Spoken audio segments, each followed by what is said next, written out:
A Facebook marketplace sale turns deadly in a Chicago suburb. A mom and a wife who was expecting a baby is dead. Authorities now saying they believe the 84-year-old was abducted from her Arizona home early Sunday, kidnapped while she was sleeping. A young girl described by her family as smart, beautiful, and kind. She went missing, and the search for her went on for weeks across state lines. Your Honor, we have produced an expert that believes that it's likely that there were two people, two weapons.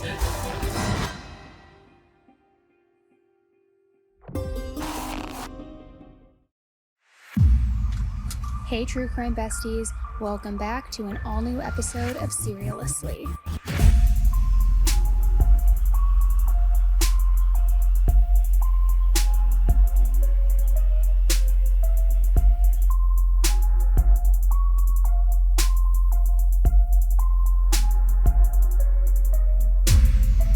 Hello. Welcome back to an all-new episode of Serialously with me, your host, Annie Elise, here to break down everything that's going on this week in true crime. If you are brand new here to the podcast for the very first time, let me just give you a little bit of a breakdown of how things work. On Monday, we do our deep dives into a single case where we go through, the depths of hell to figure out every Reddit theory, every fact, every detail, every interview, and we do the full case deep dive. Then on Thursdays, we do a segment called Headline Highlights, where we break down everything that's been happening this week in true crime. Unfortunately, this week, there has been so much going on. I think as we were pulling different cases, I think we had a list of up to like 15 at one point, which we'd be here for hours and hours and hours, but there are just, unfortunately, a lot of things happening right now out there.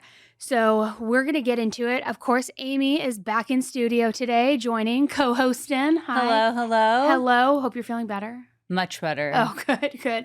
I know. If there's something going around right now, I know a lot of you have said Everyone's you're sick. We got sick. The whole family, like dominoes went down. I mean, it's bad news. It is bad news. So like I said, there's a lot we've got to talk about today, so I really want to just jump right in. We're going to be talking about updates in the Idaho 4 case. We're going to be talking about a case that a lot of you have been asking us to cover, and it is the Hailey Buzbee case. We're also going to be talking about Savannah Guthrie's missing mother, Nancy, a Facebook marketplace murder. I mean, we've got a lot to go over. So I want to start with the Idaho 4 updates. Now, if you listened to the deep dive on Monday, you know a little bit about this. We touched on it a little bit. I was joined by Nancy Grace. I asked her some very pointed questions about her opinions regarding what's going on with that case. But new details have emerged, not only with the autopsy, but also with what apparently happened after the murders took place. Allegations that Bryan Kohberger staged the scene, that he posed Kaylee and Maddie Mogen in bed. And there has been a lot that has gone down in this case in the last few weeks. So my plan originally was to touch on it on Monday's episode with Nancy and then jump on headline highlights and give you guys more of like a detailed breakdown. But even more is coming up over the last few days. So what I decided to do, since every time I sat down and more information came out, is we are going to do a full extra episode dedicated just to those updates. Because there really is a lot to go over. Not only that, unfortunately, it came out that he stabbed these victims over 150 times, many of which were to their face, scalp, and necks, but also the allegations of the staged scene, possibilities of a second killer, and this theory floating around out there, which a lot of people for a long time have believed that Bryan Kohberger didn't do this on his own. Now, I think with this new document and, well, plural documents, I should say, people are even more so believing that in that theory that he didn't act alone. So there's also this whole like sexual motive theory floating around. So there is a lot we need to talk about. So I guess what I'm trying to say is go listen to Monday's episode to get a preview of all of that, because we do touch on quite a bit of that. And then the deeper dive episode of that is going to be coming soon, because there's a lot of information out there. This whole episode would become about Idaho if, I went through all of it. So we're going to just table that for a little bit and do that in a brand new episode. And I'll be curious to know what you guys think when it comes to potential motive and method once we lay out all of those facts. And if your minds are changing at all, if you're one of the people who thinks that Bryan Kohberger is either innocent or worked with somebody else, I don't know. There's a lot to go over. But let's move into the next case update before we get into the balance of the episode. Okay, so we have an update on the Luigi Mangione case. A federal judge has officially removed the death penalty option from his case, basically because they dismissed the most serious charges he was facing, which was the weapons and federal murder charges. And those are basically what carries the death penalty. So as soon as those were dropped, option was off the table as well. However, even without those charges, he's still facing 2 federal interstate stalking charges, and each of those carry a sentence or possibility of life in prison without the possibility of parole. So prosecutors are hoping that Luigi's trial happens in July of this year. But the defense is arguing that the timeline they're looking at just seems super unrealistic and feels really rushed. So we'll see what happens. And in what was most likely an unrelated incident, there is a man arrested for allegedly impersonating an FBI agent just a day before these charges were dropped in what authorities believe was an attempt to break Luigi out of jail, which, I'm sorry, what? I don't know how they would even think that would work, but we'll see if there's more information about that. But I was surprised to see this was dropped. Me I know too. it's kind of controversial. I haven't been following the case much at all, so I don't know much about it, but there are a lot of Luigi stans. I know that much. Well, and I'm wondering if this was kind of what they were leaning on and hoping would happen, but I was shocked to read that. I know. I have no idea. Okay, so in a new case that is breaking and that we're still gathering a lot of details for, it is a Facebook marketplace sale that turned into murder, which, look, we have heard about this countless times. I don't know how many more times I need to say it. Stop selling shit on Craigslist. Stop selling shit on Facebook Marketplace. Don't buy things unless you are going in a group or you have more people with you. It is so incredibly dangerous, and there are so many freaks out there. And once I get into the bones of this case, you'll understand what I mean by some people are just strategically using Facebook Marketplace as a way to commit crimes. So this case takes place in Downers Grove, Illinois, and 30-year-old Eliza Morales was just at home relaxing on a Monday night, specifically on January 26th. She was cooking dinner and somebody knocked at her door. Now, Eliza was 5 months pregnant. She was also the mom of a 2-year-old daughter. So this person who knocked on her door, apparently her husband Gabriel had sold their pickup truck on Facebook Marketplace over the weekend. So now it was Monday night and this young man had come over to purchase it. Now the man who showed up was 19-year-old Nidas Revukas. He lived in Westmont, Illinois. So he came over to buy this truck over the weekend, but apparently he needed to come back on Monday so that he could exchange the license plate and so that he could get the bill of sale. So when he showed up on Monday night, everything seemed relatively normal. Surveillance video showed Eliza greeting him around 5:30 p.m. She handed him a screwdriver so that he could go and switch the plates on the truck, and everything just seemed fine. Seemed like a very, transactional moment, everything you would expect. He switches the license plate, brings the screwdriver back to Eliza, but then minutes later, what should have been a normal situation just spiraled into complete chaos and violence. At 5:47 p.m., that same surveillance video showed Eliza in what looked to be a very violent struggle with Nidas. He was trying to push his way into the apartment and she was trying to keep him out. And so it shows them doing this kind of push-pull motion back and forth, but then ultimately, it shows him breaking into her apartment and then closing the door behind him. Then, about 10 minutes later, smoke is coming from inside the apartment. Now, at this point, by 6:10 p.m., so what is that, roughly 23 minutes later, firefighters were on the scene. And when they arrived, Nidas was nowhere to be found, but they found Eliza unresponsive inside.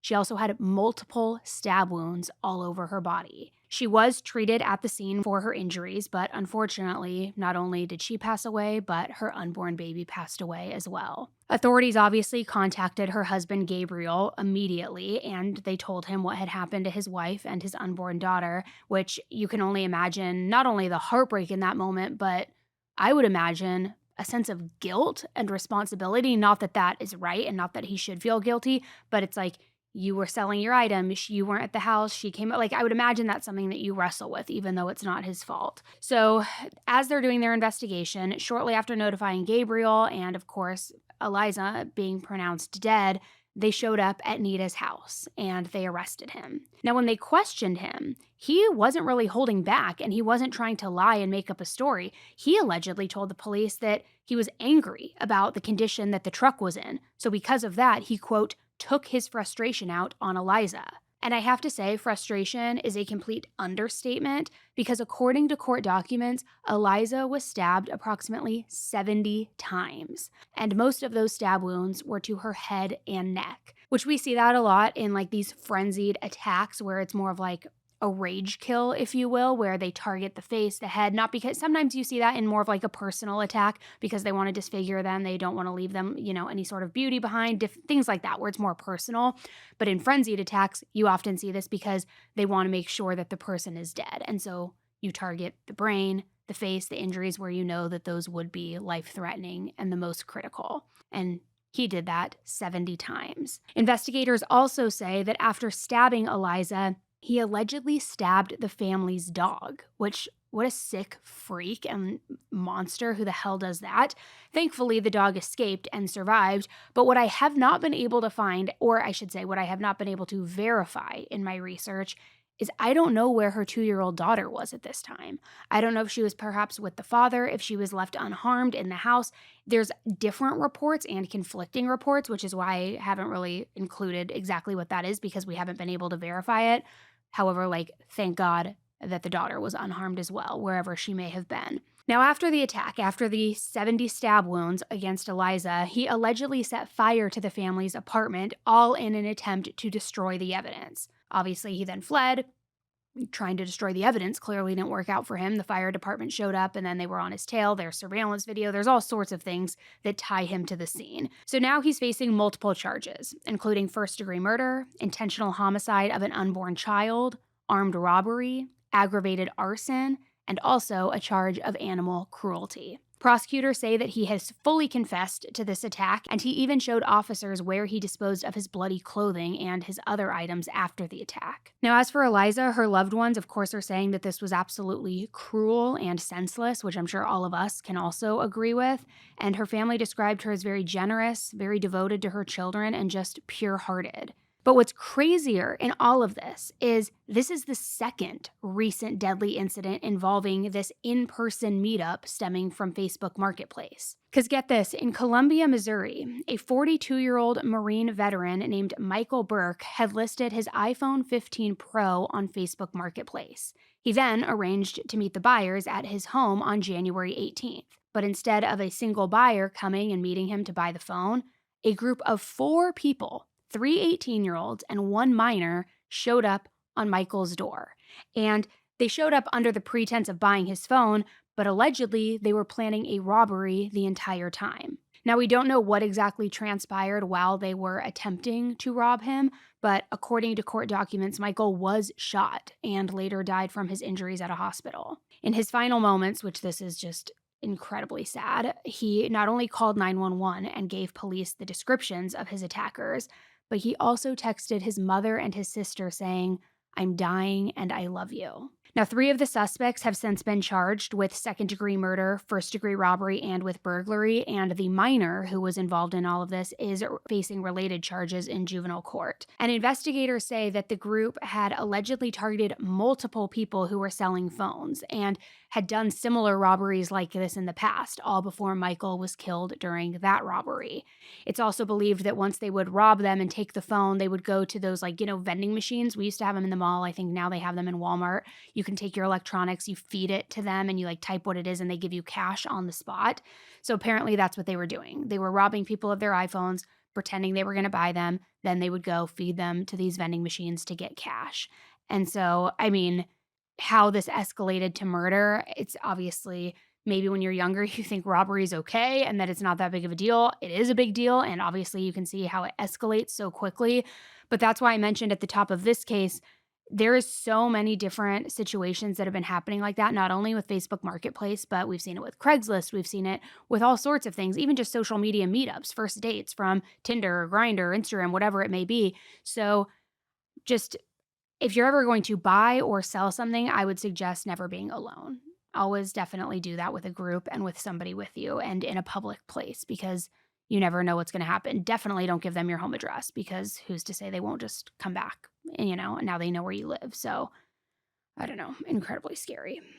That is scary. I feel like, I've used Facebook Marketplace even recently, but I take what I think are precautions, but Do you have them meet you at your house?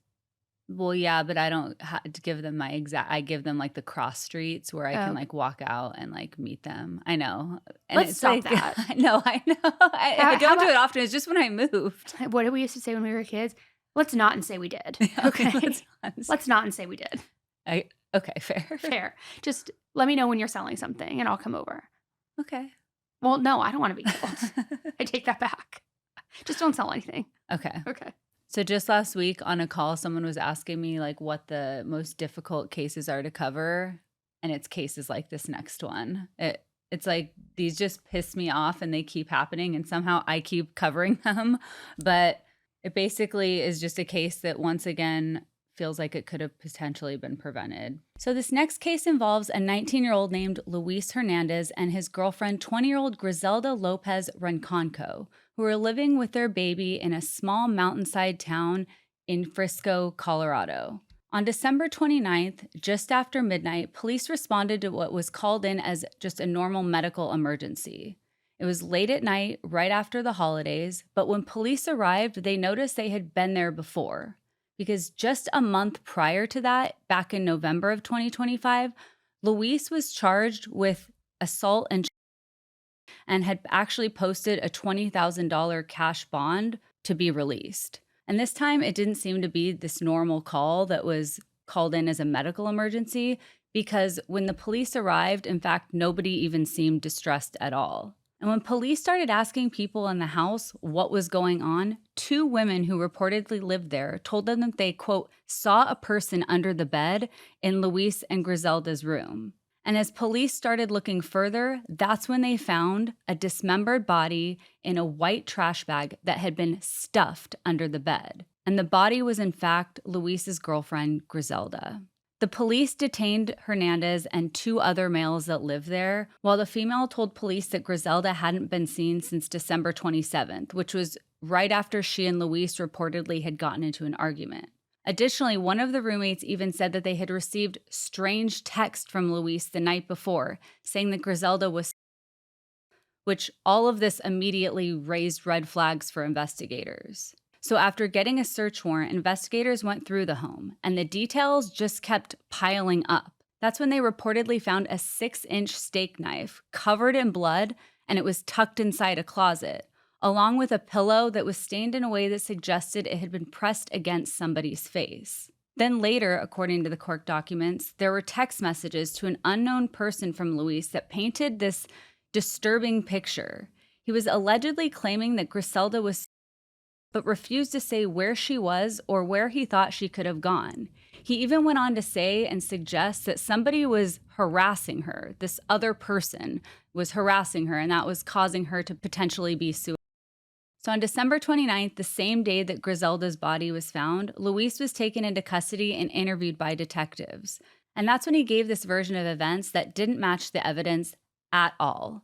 He reportedly told police that he came home late on the evening of December 27th, showered, went to bed next to Griselda, and claimed that she was already asleep next to him. Later, he said that the cries from their baby woke him up, and when he got up to feed their baby, he found Griselda, quote, cold and obviously deceased. And rather than call 911, he allegedly wrapped her in a blanket, and that's when he hid her under the bed. Investigators noted that later that night, Luis had searched online for how to dispose of a body and even how to flee to Mexico, which obviously he's panicked, trying to plan how to get out of this, doesn't know how to handle the situation. But by December 30th, Luis was in court facing first-degree murder after deliberation, first-degree murder with extreme indifference, second-degree murder, and tampering with a deceased human body.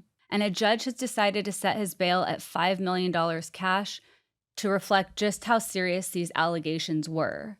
And something that struck me a little bit odd was that his previous assault charge and charge from the month before only listed his girlfriend and his own mother. It didn't list their child. So curious to know more about what was going on with those charges.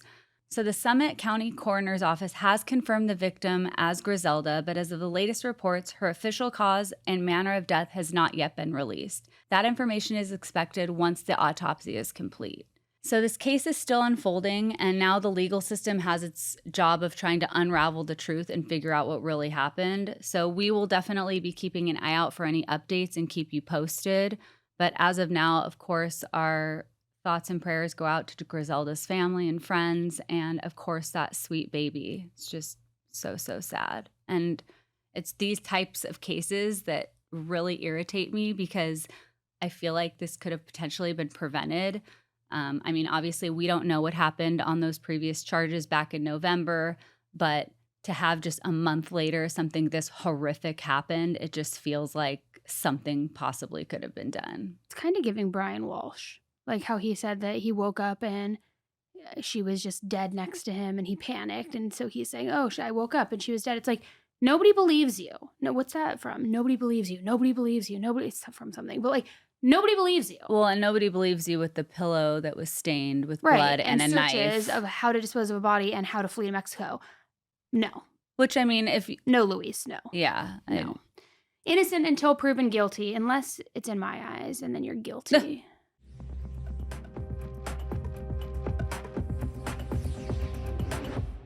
Do you ever feel sluggish or bloated or just not quite like yourself? Between processed foods, artificial light, and nonstop stress, modern life just quietly starts to drain your energy. It also weakens your immune health, often starting in the gut.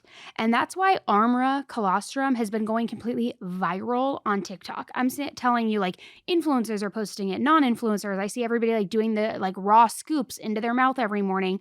And it seems like people are finally paying attention to what's happening inside their bodies. Armra colostrum is nature's original blueprint for health. It's packed with over 400 bioactive nutrients that help fortify gut health, fuel fitness recovery, and strengthen immune function at the cellular level. So it isn't just another supplement. It's a pure, potent, whole food concentrate that is designed to support metabolism, skin, hair, immune health, and overall vitality from the inside out. I think that's why it's going viral so much too. I mean, literally, I cannot scroll for more than 1 minute without seeing it on my feed. Everybody is obsessed with it. And we have worked out a special offer for my audience. You can receive 30% off your first subscription order. Just go to armra.com/AE or enter AE to get 30% off your first subscription order. That's armra.com/AE.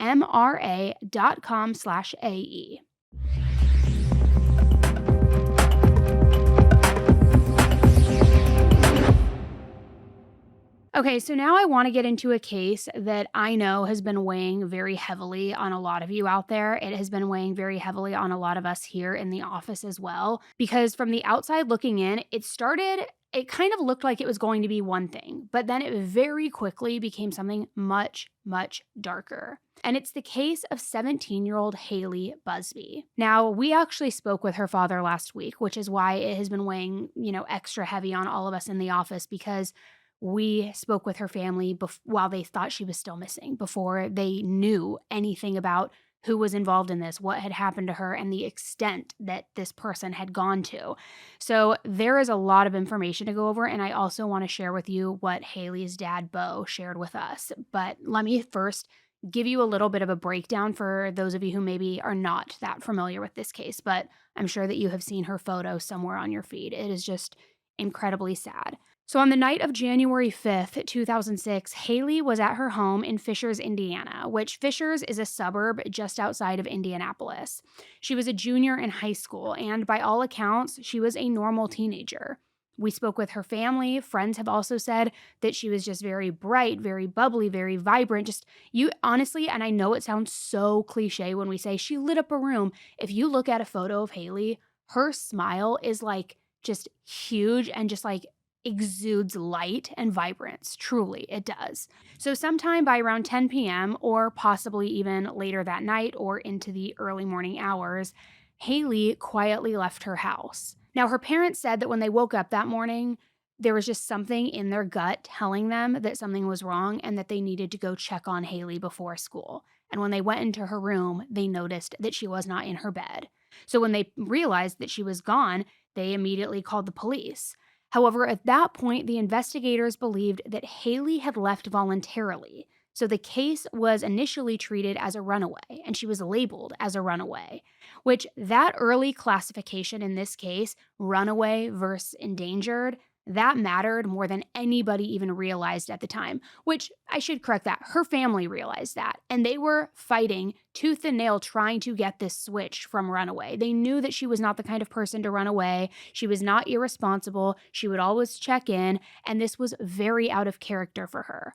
Her family also was trying to pour over as much evidence as they could to the police. Her social media, her devices, everything they could, saying like, look, something's not right here. She's not a runaway. I get like you guys are so quick to label teenagers as runaways, but that is not the situation here. However, police later said that they believed Hailey did have a plan when she left.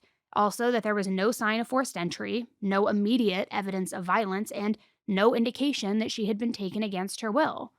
So, because of that, despite what the family was yelling and screaming from the rooftops, the case was not treated as an abduction. It was treated just simply as a runaway. However, I will say that behind the scenes, the investigators were starting to uncover things that suggested that maybe she had been assisted in leaving. Still doesn't mean that she was abducted, but that she did have assistance in this. Because as the police dug deeper, they learned that Hailey had been communicating online with a man who was much, much older than her.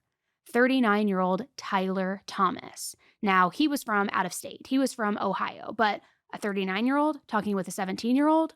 Why is that even happening? So, according to investigators, the two of them met through online gaming. And I do want to pause really quickly here and say this because this detail does matter in the grand scheme of things. Police have not publicly confirmed which game or which platform they were communicating on. However, it has been widely suggested that the platform was Roblox. And I don't even need to tell you how freaking dangerous Roblox is. If your kids are playing that, I highly encourage you to take them off of it. It is so dangerous. Other people now have also come forward saying that they too played games and talked with Tyler on Roblox. So just throwing that out there, but police have not confirmed that that was the platform that they were talking on. What is confirmed by police, however, is that they were able to identify a vehicle that had been in Hailey's neighborhood the night that she disappeared. And that vehicle is connected to 39-year-old Tyler. So investigators say that they made contact with Tyler within days of Hailey going missing. And here's where his story starts to waver and shift a little bit. According to the police, Tyler admitted that, yeah, he had picked Hailey up that night from her home. But at first he claimed, I didn't take her with me to Ohio. I didn't take her with me to my house. I dropped her off on the side of a road in western Ohio. I was just giving her a ride. I was just being a friend. But the investigators later determined that wasn't true at all, because evidence showed that Hailey had actually been in Tyler's home in Columbus, Ohio, and also at a short-term rental property in a rural area near Hocking Hills. Now, when I first heard that she was also not only at his home, but at a rental property, more details are coming out. I think it was probably an Airbnb of sorts. I think that a crime happened at his house in Columbus, and then I think he probably took her to this short-term rental or something, or evidence was transferred, or like blood transfer, DNA transfer, things like that. And I'll get into more of that in a little bit here. So police searched both locations, and like I said, they were able to confirm that Hailey had been there. However, she physically was not there. She was not found. So now, as more information is coming in, Fisher's police finally updated Hailey's classification from a runaway to an endangered missing juvenile. Now, this was around January 19th or 20th. So weeks had already gone by that she had been missing, and they had just labeled her as a runaway. And now they finally are realizing, like, oh no, she was endangered. Something nefarious is going on here, right? So at that point, police publicly stated that they believe that Hailey did not act alone in leaving. And from there, the tone of the investigation really did begin to shift. On January 31st, Tyler Thomas was arrested and booked into the Franklin County Jail in Ohio. Then, the very next day on February 1st, Fisher's police held a press conference, and they announced that based on the evidence that they had gathered from his house, the short-term rental property, possibly a vehicle, they haven't been super specific, but based on the evidence they had, they believed that Hailey was deceased. Now, they did not share every single detail publicly, as I mentioned, but they did make it clear that the investigation was moving into a recovery phase rather than a rescue. And here's where it gets interesting again and why I think Tyler is changing his story constantly, because later that same day, Tyler's defense attorney stated Tyler is the one who ultimately led the authorities to Hailey's remains. Her remains were in Perry County, Ohio. And multiple other outlets have also reported that a body was recovered on Sunday. However, at the time of the reporting, the official identification of the body was still pending. However, the investigators have treated the remains as Hailey's, especially because Tyler allegedly is the one who cooperated with the authorities, the FBI, to lead them there. So his bond was set at $1.5 million. But here's something that is really important to understand in all of this case. As of now, Tyler has not been charged with murder. And his defense attorney is really pushing that and is saying Tyler's cooperating. He's the one who led them to her body. He has nothing to hide here. He wants to be truthful. He wants to be helpful. His thoughts are with her family, all of these things. But to me, when you kind of read between all of it, it's not him being helpful or cooperative. He's changing his story. At first, he said he dropped her off on the side of the road. He didn't hang out with her. He didn't bring her to his house. He just dropped her off and was giving her a ride. Then the moment that he was confronted with evidence that contradicted that, saying, well, no, we actually found evidence at your house and this short-term rental that she was there, then he's changing his story of, oh, well, yeah, let me lead you to her body. So his defense attorney has even said something about floating the idea of this isn't murder, but maybe there will be a concealment charge. And we talked about this recently. Which case was it? I think it was in the David case, the D4VD case. They haven't charged him with murder either. They haven't really charged him with anything at this point. But because it's suggested that David, and like what I think Tyler is probably laying the footwork to do, is that saying it was either accidental, rough sex, overdose, something else, and that he panicked and he disposed of her body, and that's why he's cooperating with the authorities, because he has nothing to hide. Well, if he had nothing to hide, then he wouldn't have lied and said he dropped her off on the side of the road. So I think that once he was confronted with this, it's now he's trying to do whatever he can to change his story to catch lesser charges and not be held accountable. But in my opinion, I don't think that's where this case is going. I think he is going to end up being charged with murder. At the time of this recording, he has not been, but maybe once it releases, he will be, because get this, not only is he facing pandering, sexually oriented material involving a minor, but also tampering with evidence. And the reason why he is charged with those things and not murder yet is because court records allege that a video had been created involving Hailey, involving her at Tyler's residence, a sex tape, and that he attempted to delete the video from his phone. So that is where I would say, first of all, grooming, motive, all of these things come into play. He meets her on the video game platform, starts talking to her, picks her up, takes her to his house. They engage in this alleged sex act. He tapes it. He tries to wipe that from his phone later, just like he's tried to change his story. And who knows what happened. We still don't know cause of death, right? But as of today, we know Hailey Buzbee is believed to be deceased. It is believed to be her remains that were found and recovered in Ohio. Tyler is still in custody. Additional charges could still be filed, and the investigation is ongoing. However, there are still major unanswered questions here, including exactly when and how Hailey died, and whether additional criminal charges are coming forward. But here's what I want to really focus on here. I know I said we talked with her dad, and they were so adamant from the beginning that she was not a runaway, that they knew something was going on. They are the ones who handed over all of her social media and said, look into all of this. Look, here's who she's been talking to, trying to say she was lured from the home, doing everything they possibly could do to advocate for their daughter. So now they are calling for signatures on a petition that they have created, and it's for Hailey's Law / a pink alert. Now, what this would do is it would establish a statewide alert that is similar in structure to an Amber Alert or a Silver Alert when a person's disappearance is deemed dangerous or unusual, but when it does not qualify under current Amber Alert criteria. So, for example, this alert would activate when credible risk indicators exist, such as, and I want to read you the list, evidence of online grooming or predator contact, suspicious or coercive communications, sudden unexplained disappearance, exploitation or trafficking risk factors, credible threats or alarming digital activity, vulnerability due to age or circumstances. So we'll sign the petition. I'm going to put the link in the show notes for you so that everybody can sign this.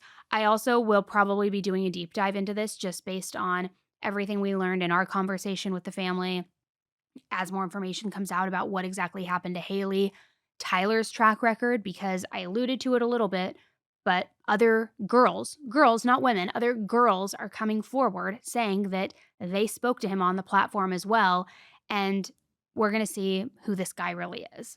I think we're going to find out he's a sicko. That's just my opinion, but we will see. So more to come on that, and then I just want to wrap up with what's going on with the case with Savannah Guthrie's mother, Nancy Guthrie. This has probably taken over your feeds as well. It's incredibly sad. Savannah is, of course, the host of the Today Show. Her mother went missing. She has not been, as of now, on the Today Show. She's, working the investigation alongside everybody, trying to figure out what happened to her mom.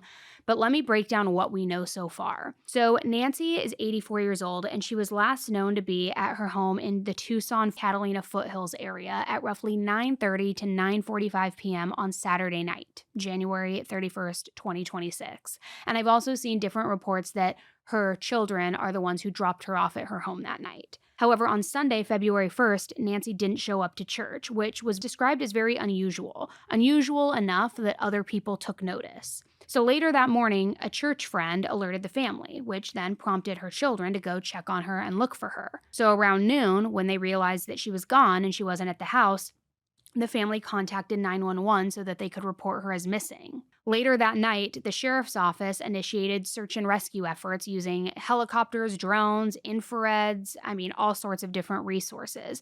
And the sheriff who's working the case, Chris Nanos, has emphasized that Nancy was of great sound mind, that she did not suffer from dementia. This isn't a wandering off type situation, no fugue state, Walter White, nothing like that. He also said that she has very limited mobility, that she can only walk 50 yards unassisted. So they knew that something was going on here, but they weren't quite sure what it was.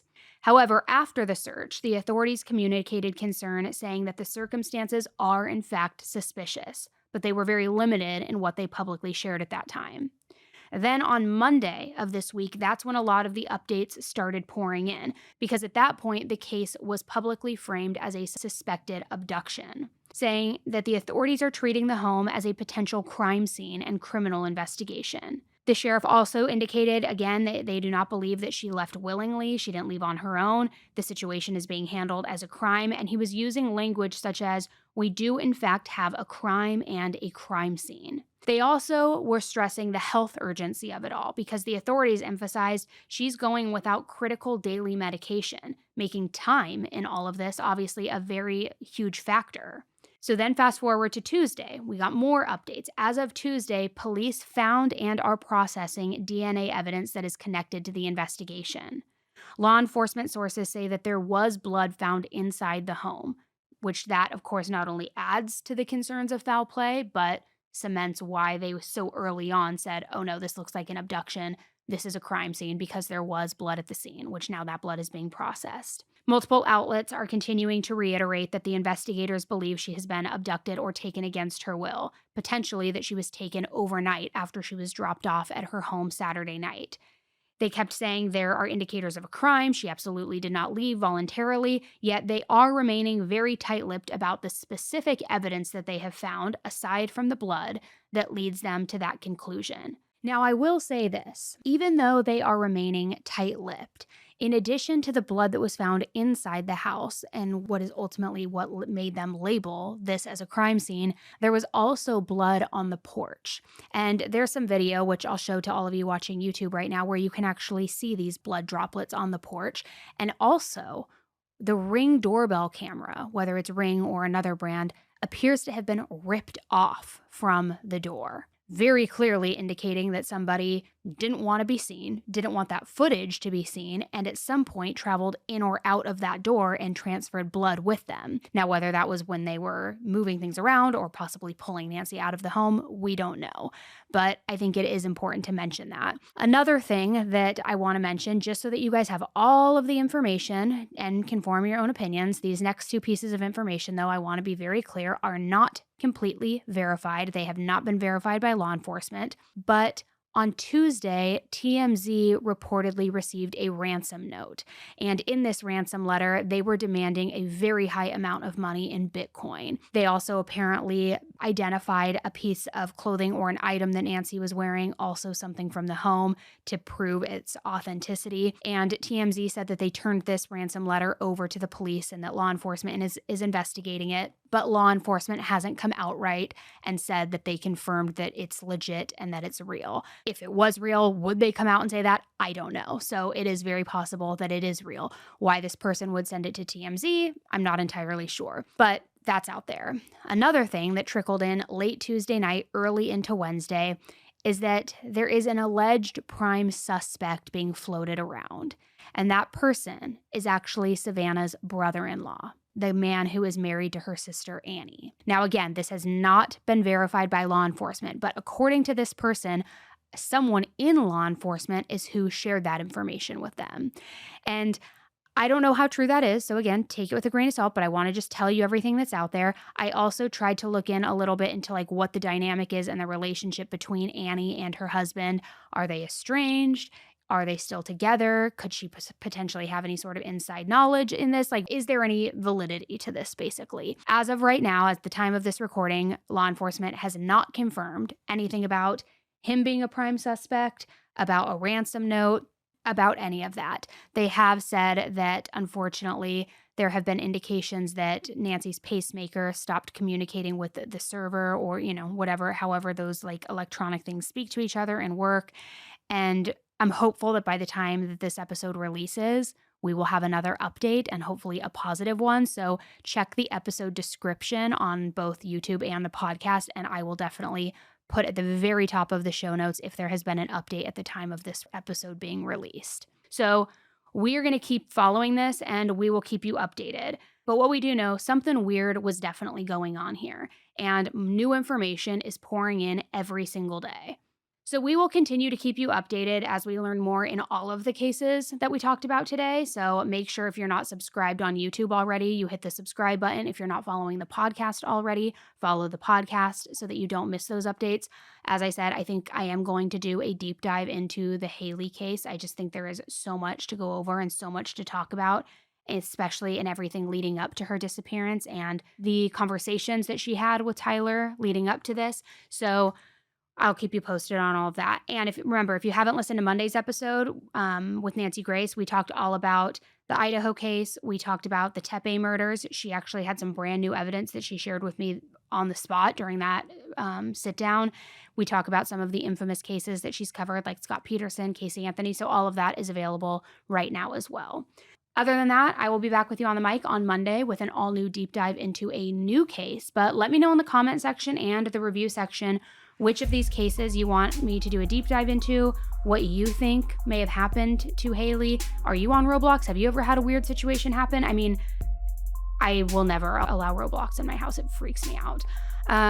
Okay, until the next one, be nice. Don't kill people. Don't join any cult.